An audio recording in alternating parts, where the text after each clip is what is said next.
Let's try this one more time.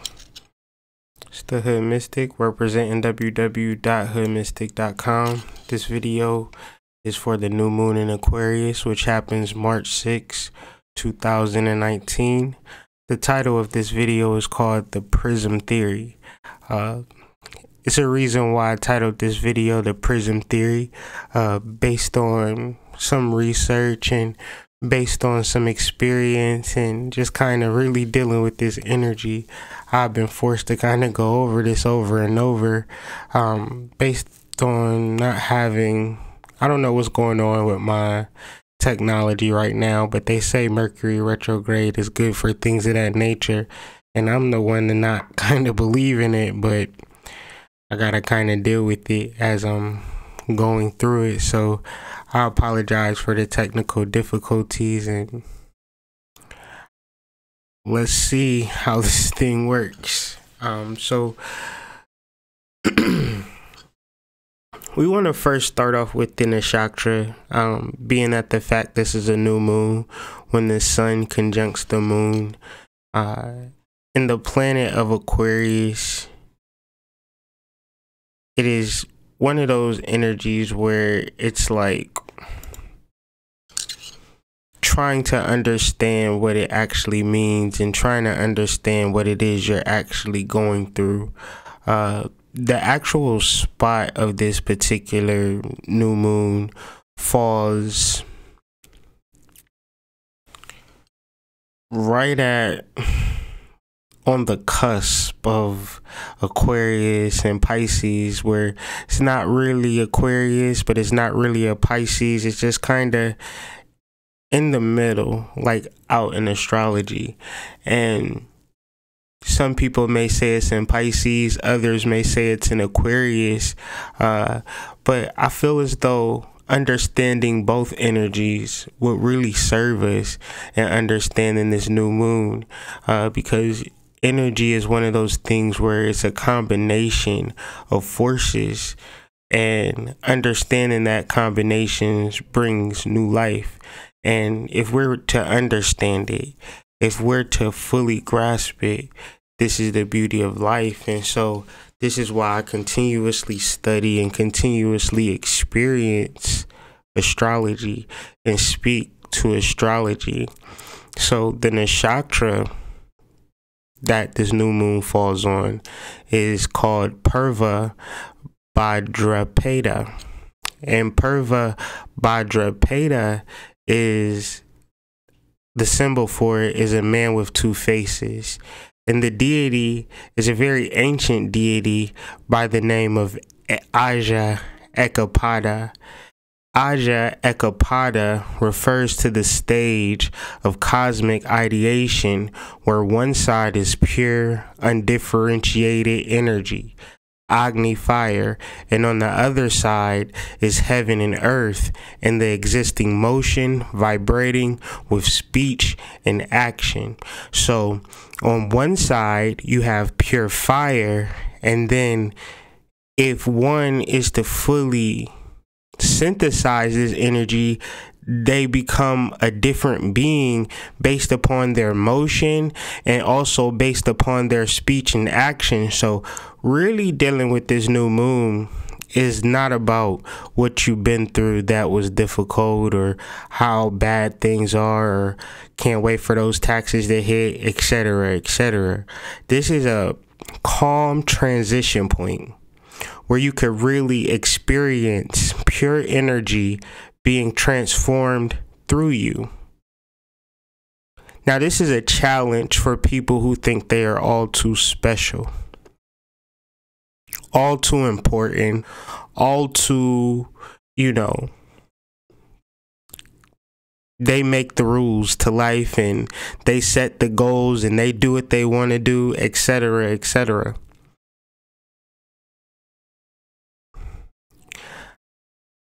Let me adjust my chair.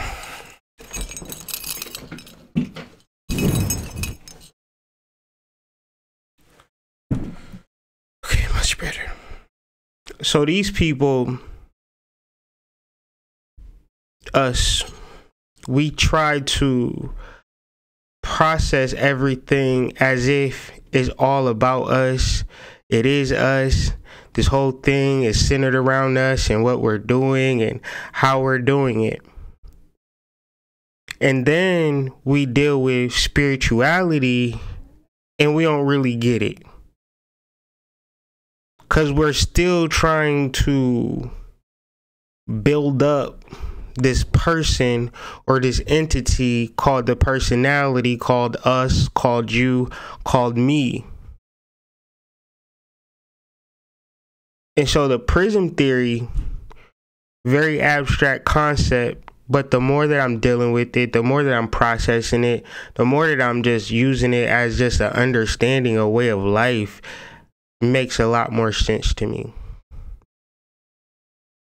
There is a plethora of energy, raw, untapped energy that wants to be used and utilized by you.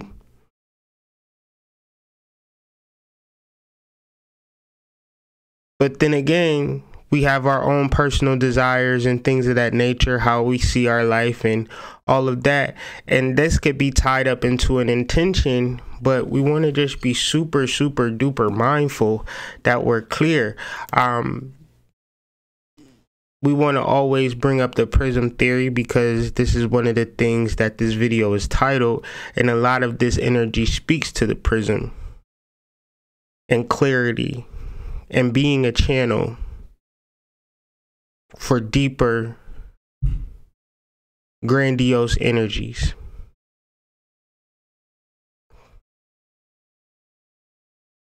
So then this new moon is conjunct Neptune.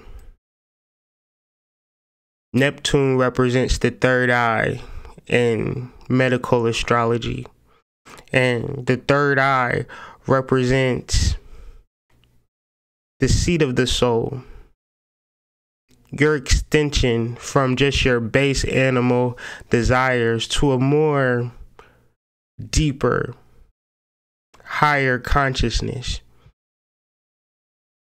And this is a very tough thing for human beings to accept, to grasp, and to move forward into.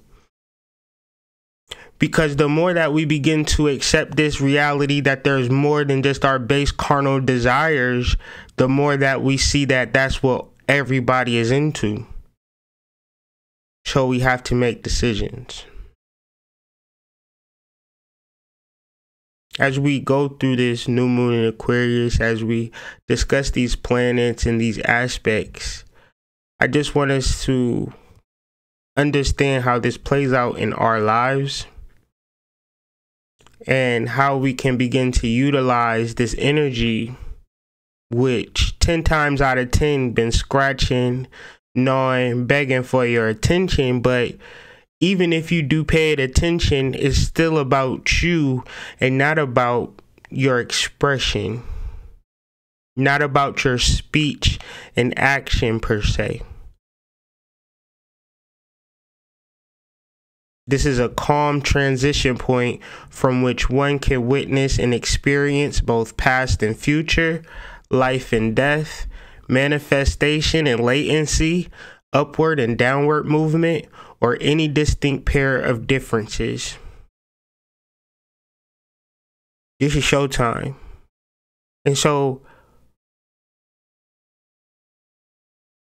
the idea with this new moon, the idea with these intentions is not to say, oh, I want a new car. Oh, I want a big house. The idea is to figure out if you are vibrating with your past or your future. Are you focusing on life or are you focusing on death? Are you focusing on manifestation or are you focusing on latency? Are you moving upward or are you moving downward?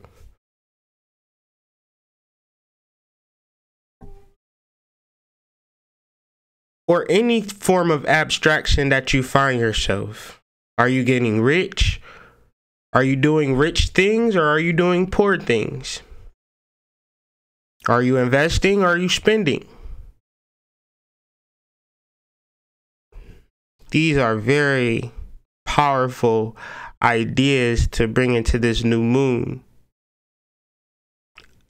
realizing what it is not is simply focusing on the what I want, you know. I need this. I really need to do this. I really got to go here. I really got to jump up and down. I really got to get this promotion. Why? Why? Why? Because to see, the Prism theory is what it is. It is a theory. It's a theoretical composition that I created based upon studying the astrology. And I wager, I bet that if you clean your house, if you center your thoughts, if you begin to develop a meditation practice throughout the new moon period, and just be clear, and whatever energy that you want to summons or utilize, let that energy work through you.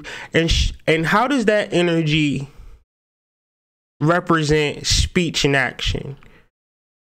So, case in point, you want to do some Shango stuff, but you ain't trying to dance, and you ain't trying to speak up, and you ain't trying to get your physical fitness on, but you just want Shango to come knock on your door.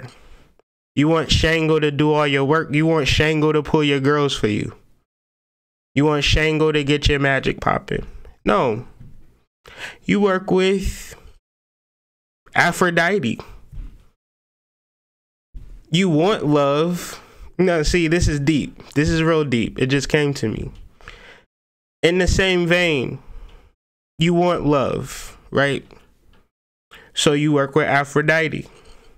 Or any Oshun, or, you know, any variety of love deities. Love goddesses, right? Goddesses, right? Say, Oshun, give me a man. You a love goddess, give me a man. But if we want to bring it into the Prism theory, it wouldn't necessarily work like that.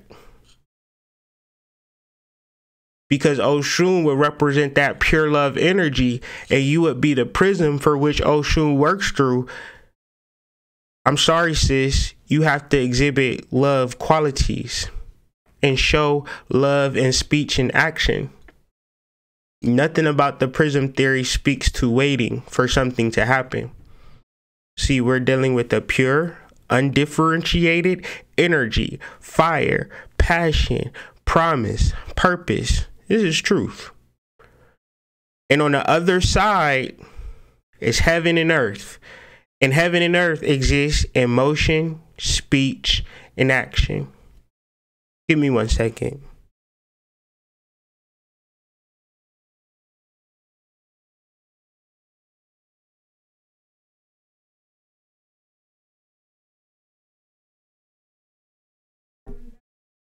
Cool. So, it's a very powerful thing when you add all of these things together. And I'm not even discussing the astrology yet. But I will get to it.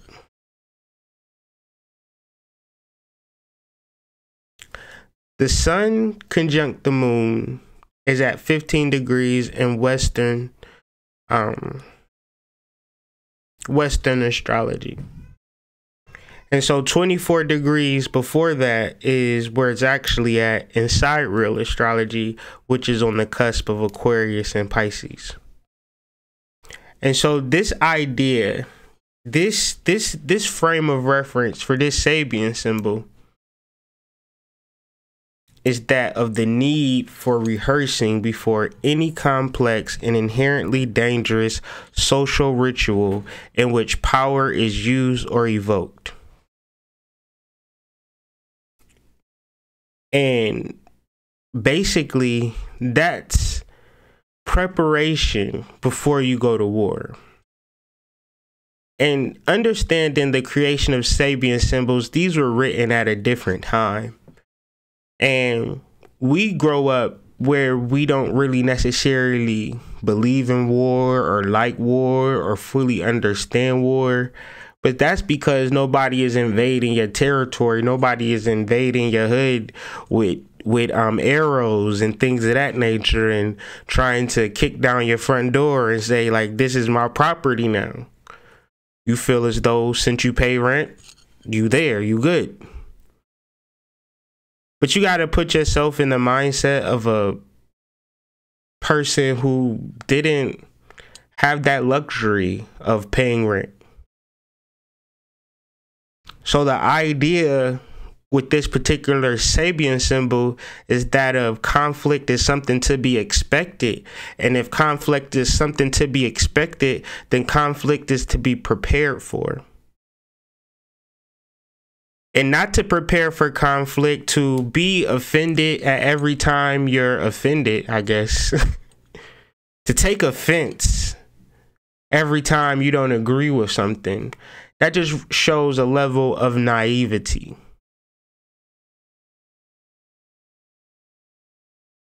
This is an idea of preparation outside of individual rashness, meaning that you are looking out into life, not just thinking about yourself, but looking at the world, and you might come up to the conclusion that the world is fucked up. And not that you have to be fucked up, but you have to maybe step your game up a step or two, or 3 or 4 or 5. Or even so, you might want to not think of it as just yourself, or try to figure out how to organize. Because what the world is based upon is people who organize versus people who don't.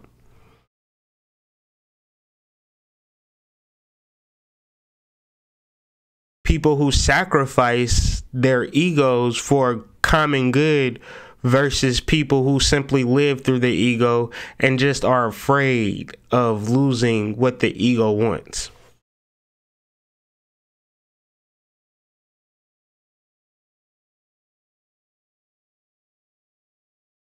But even more so, this gets a little deeper because you don't want to just blindly choose allegiances and groups based upon the need to lose yourself.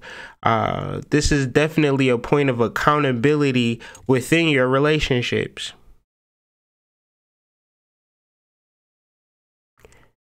And accountability in your relationships should factor into the fact that conflict is always expected.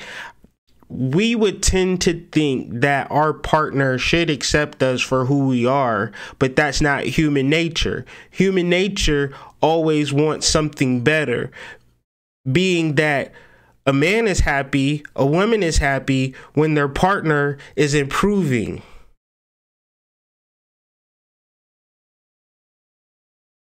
If your partner isn't improving, then by default, you're going to want something better. And that idea of wanting something better creates negative vibrations. And negative vibrations get carried into the new moon. Because we don't fully understand human nature, and we want life to fit inside a box that we created.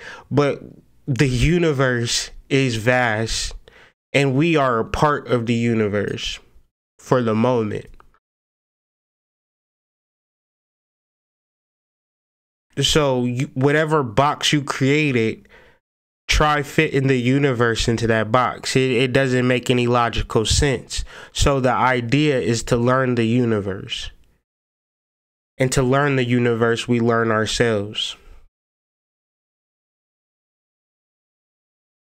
And learning yourself is something that you do through practice, because learning yourself is not saying I'm pretty, or even looking at yourself from an egoic perspective.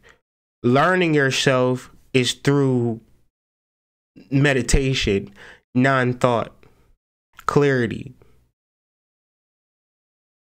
focus, determination, willpower, courage, discipline, farsightedness, sacrifice.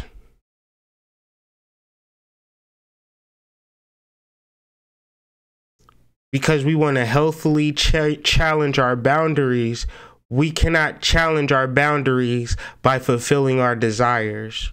We're just affirming or confirming things that we already know in places that we've already been at one point or another, one lifetime or another. The idea to learn yourself is to learn the part of yourself that's not too clear, the part of yourself that's not too apparent. This takes work.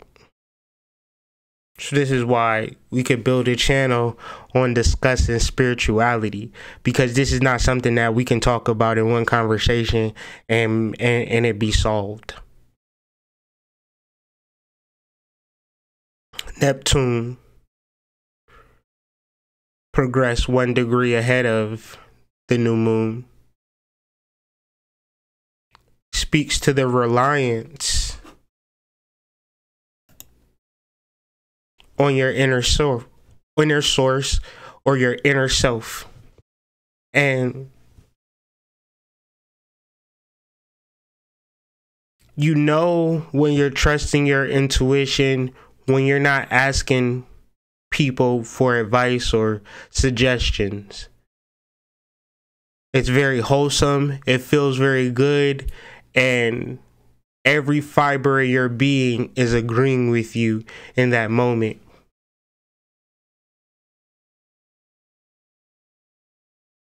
And you have to be a part of it, because the idea is continuation. Generally, this is not a relationship. This is not a job. This is not anything external, because that job can go out of business. That person can stop liking you. That person can just, ghost on you. So at a certain point, ladies and gentlemen, we have to grow up completely and rely upon our inner source for inspiration and guidance.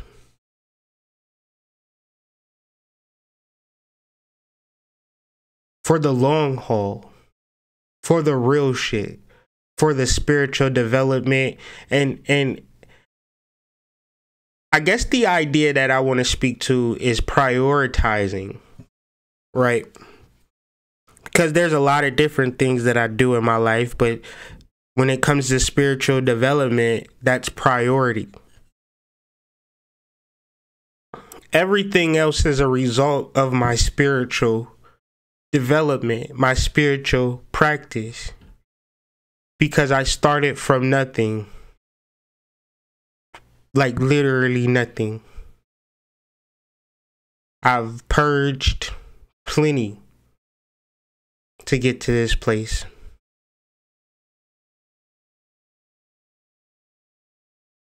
Not on purpose,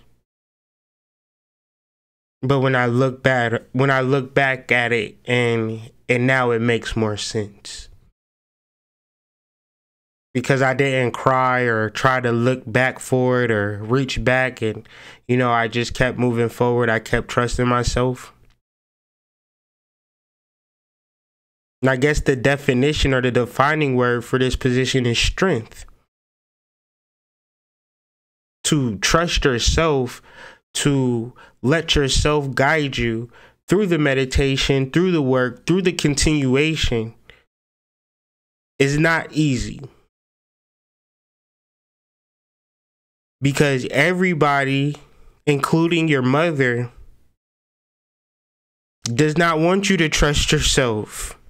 They want you to trust them. As many followers and as many subscribers. See, this subscriber thing and this follower thing and this friend thing is a simple, this is life anyways. So a subscriber to an ideology, sometimes people just need one, their child, to subscribe to their channel.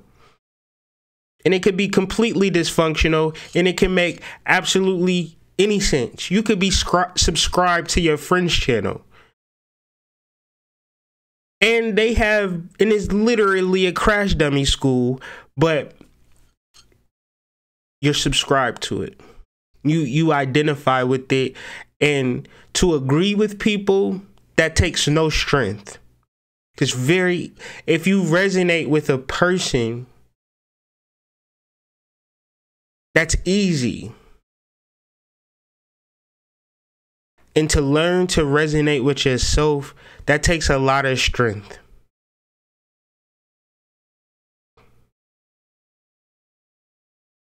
And to just simply say, okay, Hood Mystic, I'm about to listen to myself after this talk. Thank you for this. Now I'm about to really trust and guide myself. Thank you, big bro. That was what's up. No. You got to literally have a plan to access your higher self. And so moving forward, when I get into more of the magic, more in the ritual, more into the actual practice of manifesting and the real deal, in my later videos, when I bring back the daily energy readings, as soon as I figure out this computer situation, no matter what I'm talking about, if you don't have the idea to stick with it, the idea of connecting with your soul as the goal, because nobody's there yet, not even me. And I'm not even saying not even me like I'm special. I mean, not even nobody. Because everybody is out here trying to make it. trying to survive the white man. Because this energy is actually sextile Saturn. And it speaks to political power and its value. How much value does the government have? And I've been doing my research.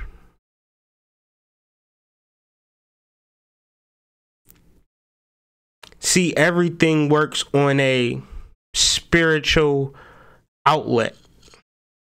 Okay? The only thing that stops you from tapping into whatever energies that are out there is if you plug into that outlet. You just got to know what outlet that the government is plugging into.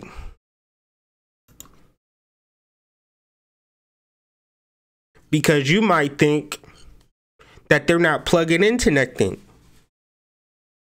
You might think that, I mean, a whole political system and they didn't have no guidance. You got to understand, man, human beings just want to have sex, eat, and have more sex after they eat. Something happened with human beings that enlightened us to do more, to expand, to understand things, etc., etc. And when you think about the colonization of the world and the people who was able to colonize the world, and we may speak of it as old-timey, but when you look at the faces of the leaders of this country, these are their descendants. So then one has to ask, how did these people come into power the way that they did? Was it through brute force? If it was simply brute force, then that's what's holding us back now? Is everybody just getting their head beat in all over the place? Or is it a system?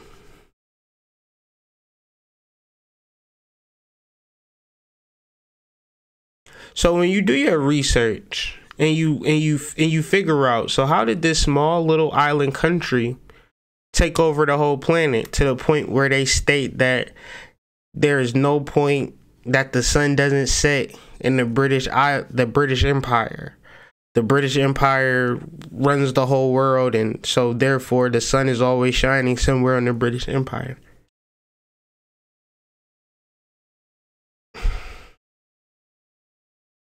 And you might look at some of these people and you be like, damn, you dumb as a box of rocks. I'm smarter than him. I'm more spiritually inclined than him. But then maybe you're not factoring in the Prism theory. Maybe you're not understanding spiritual energy. This thing is well documented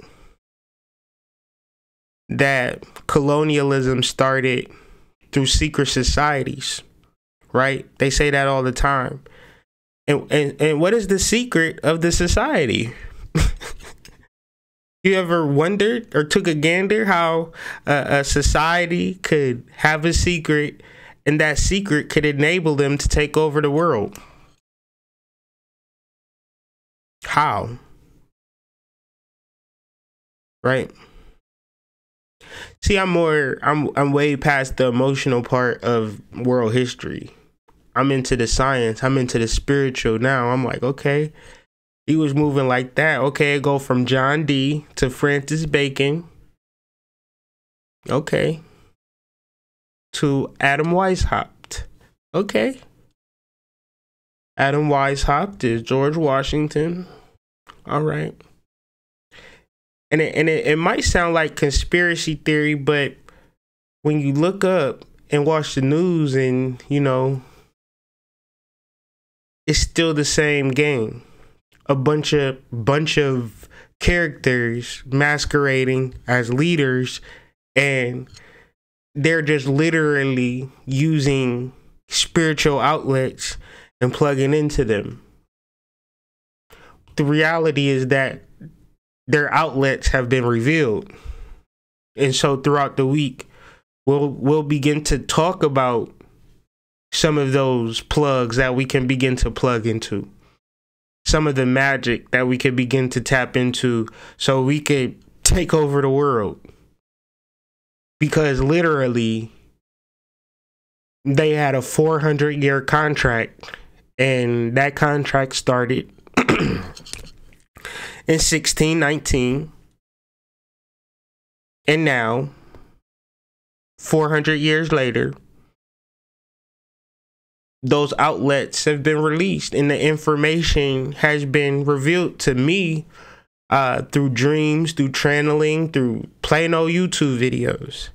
And so I'll begin to talk about that and how this all ties into Saturn and political power is because whenever we talk about Saturn and regular astrology, they talk about Saturn as being concrete boundaries, but astrology changes, entropy rules, and the reality of Saturn is that the boundaries or the rings are disappearing. So when you talk about Saturn and when you talk about boundaries, you're literally talking about boundaries that you thought were there, that they're not there anymore.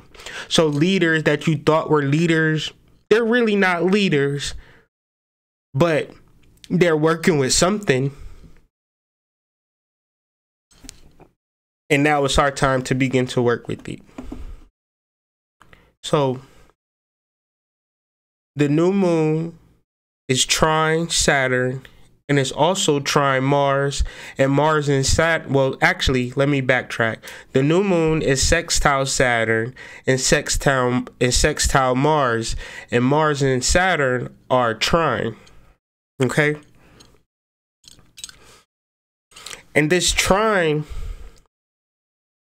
to Mars speaks to the compulsion for gain.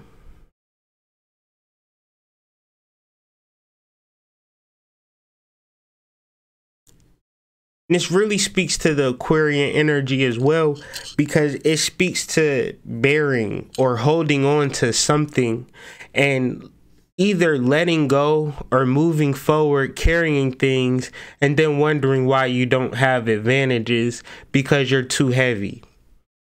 And you notice that the people who are lighter, they move more freer, and they're able to really capitalize and deal with this energy. So the irony of gain is letting go.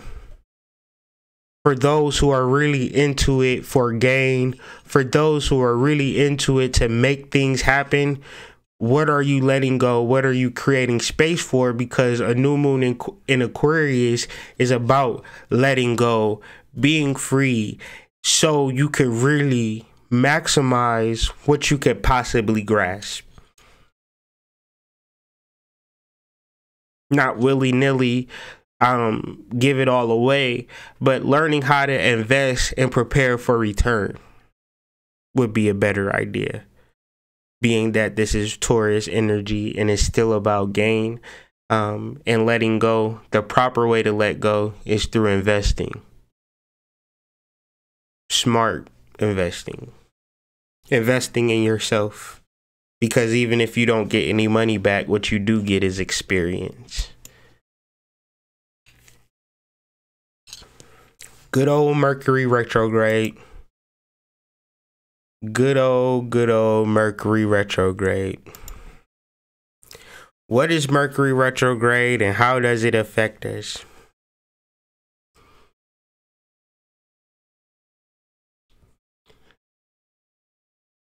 I feel like in explaining Mercury, you always have to kind of backtrack to the original understanding of Mercury, because a lot of us got our information from the internet. But even with that being said, the original idea of Mercury is intelligent prosperity, or your mind focused on advancing yourself financially or in commerce or in trade, being of service, creating things of value, exposure, expanding, growth, things like that. And so when Mercury goes in retrograde, I think the shit that really stresses people out is that they be broke or their money don't come the way that it usually supposed to come, or they done lost their job or something to that effect. They done lost their sugar daddy. You know, communication, you trying to call old boy for that Western Union and then the call drop. You can have a call drop every day. You don't think nothing of it. You get a call drop when you trying to call your sugar daddy. Oh, it gotta be Mercury retrograde, right? So knowing humans, anything that affects their money, they're gonna try to figure out why or way. So the big thing about Mercury retrograde to me, based upon my study, is understanding your money and your commerce and your trade. And being that is knee deep into Pisces in Western astrology and in Eastern astrology, because Pisces is one of the biggest constellations in the sky. Pisces represents fear.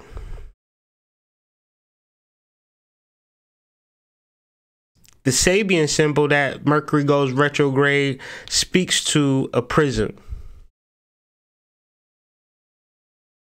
And retrograde could be retrospect, or to look back, or to have a retrospective thought, or look at yourself from a previous lifetime.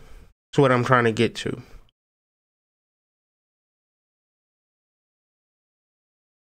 And if you really want to understand your energy, man, I can't stress this enough. I can't be any plainer or any clearer. You have to get outside of the ego and understand that you are a vessel and you are a transmitter of light. There is light out here that you need to take a hold of, that you need to grasp, and you don't just transmit the light to just say, look at me, y'all, I got all this light, join my Facebook group, book a reading with me, you know, subscribe to my Instagram channel, hear what I gotta say, because look at me, I'm the best Prism. Like, in Prism theory, there is no competition. It is simply, I'm receiving the light, I'm transmitting the light. This is what the light looks like. I'm dealing with some Oshun shit, and I'm not expecting love. I'm showing you love. Come here. Let me show you all this love I got to give you since I've been doing this Oshun shit. You think Tyrone ain't gonna come over? That's some love magic for your ass. Don't do no money magic, and don't do money shit. See, I was doing money magic for a long time, and I was trying to hit the lottery, or I was trying to scheme on a check or whatever. I do some money magic, and I come up on a scam. I think my money magic worked. Wrong. For me, once I realized that Mercury ruled money magic, and Mercury was trying to teach you how to make, listen, we have digressed ourselves to just wanting fish instead of wanting to learn how to fish. And this is our culture. This is our world. So to break out of this is the idea of differentiation. Differentiation states that you tailor your instruction to meet the individual needs. And so when it comes to Mercury retrograde and understanding your life, man, you gonna be waiting for checks and working for money your whole life, or you going to figure out how you're going to use this energy and be a vessel for it. I got all types of ideas that ain't even fucking mine. I got all types of abilities and all types of talents that I don't even know how the hell I got them. All types of shit that I can do. I do all types of shit, y'all. I ain't even gonna lie to you. I do shit, and I asked a question. I asked a question at my chat at work. I was like, hey, y'all, how the hell do I know how to do all this shit? And they couldn't tell me. I don't know. But then again, I do know. It's the Prism theory. Man, I hope y'all hear me on this, man. I hope y'all hear me, because if you got any questions, y'all know my email. Because I'm going to put a video out like this, and even still, people not going to listen to it. People not going to understand. And they going to come to me, and they going to figure out how to be their best self, live their best life. And it might not be about that at this particular point in time. You might just need to be clear enough to receive the energy. Are you channeled into what energy are you trying to exhibit or use or be? What is your speech and action?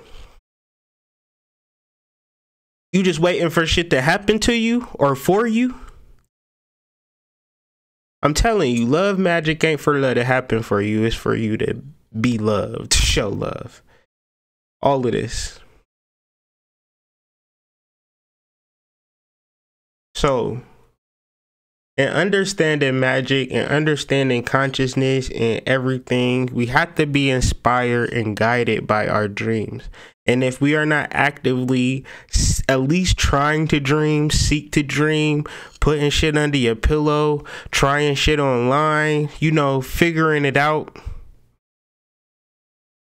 then you only living half of your life. Your waking life, dog. All the shit that you do in your waking life, whatever you choose to accomplish in your waking life is never gonna matter. It only matters from this perspective. But once I fly up 100 feet, 1,000 feet, I can't even see you anymore. And you could scream, you could jump, you could do cartwheels, you could do anything in the world. There's nothing that I can do for me to recognize you 2,000 feet up in the air. And you talk about deities and gods and celestials and things of that nature. These shits is millions of light years away. You think they give a fuck about your baby daddy or your baby mama putting you on child support? You think a deity? Come on, man. Prism theory.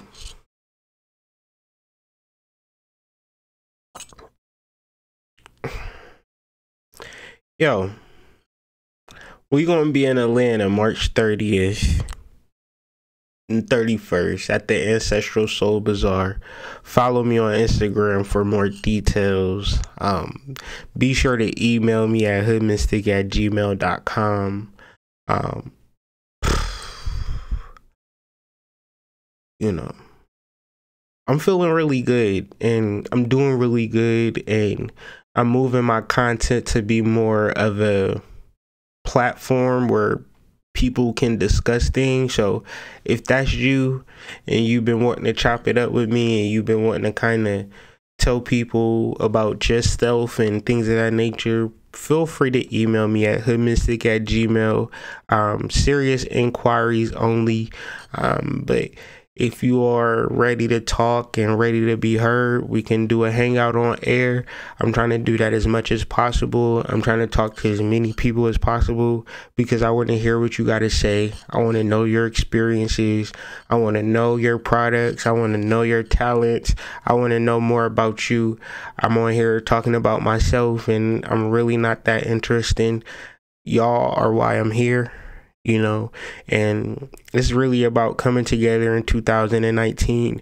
And if it's not about that, I really don't give a fuck about it. And so I'm just more or less on thinking on that level. So if that interests you or intrigues you, feel free to email me at hoodmystic@gmail.com to support this content. Please go to patreon.com/hoodmystic. That is my Patreon page. I will be back on there as soon as I get off this live to finish those readings for the people who were just on there yesterday and today. If you are a Patreon subscriber, feel free to get over there, add in your moon sign and your information. We can get these readings popping off. Thank you for everybody who's being patient with me. If you had entered a reading in, it will be done before the new moon, so you can get your new moon intention reading. So with that being said, this is my video for today. And I'll be back tomorrow, hopefully, but definitely later in the week with some daily energy readings.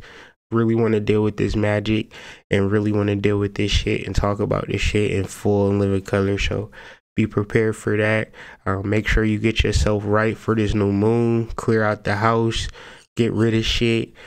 Make some space for new shit to enter into your life because it's coming. But you got to be clear enough to receive it. So with that being said, peace, and I'll see you guys in the future.